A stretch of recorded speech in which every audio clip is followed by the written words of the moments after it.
حسین لولاخونزاده امکانیتی محدود دارد. با نقصان جسمانی او مکتب رفتن نمیتواند. از همین سبب وضع سلامتی حسین جان را به نوبت گرفته برای به تحصیل فرا گرفتن او شعبه معارف ناحیه واسه تدبیر اندیشید. در موافقه با والدان حسین جان به تحصیل فرا گرفته شده با بهای خوب و اعلی میخواند. او آرزو دارد که شخصیتی به وی رسد که به دولت و ملت خدمت نماید. مشغولیت‌های درسی را آموزگاران مؤسسه تعلیمی طبق نقشه تصدیق نموده هر روز می‌گذرانند. در ناحیه واسه به مانند حسین جان 57 نفر کودکان امکانیت محدود داشته همین طور به تحصیل فرا گرفته شدند. در اساس کنسپسیون ملی تحصیلات فراگیری اینکلوزیوی تعلیم در خانه برای 57 نفر کودکان امکانیتشون محدوده که در مؤسسه تعلیمی ناحیه به تعلیم فرا گرفته شده هستند.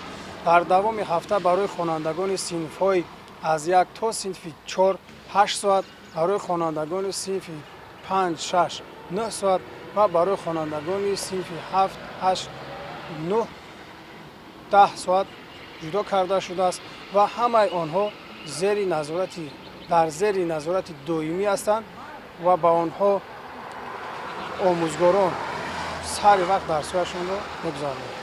با مقصد دستگیری این طبقه نیازمند رهبریت شعبه معارف ناحیه ایواسه با این کودکان کتاب‌های بدیعی برای همین سن و سال، مجله و افسانه‌ها و سر و لباس ایدانه تحفه نمودند.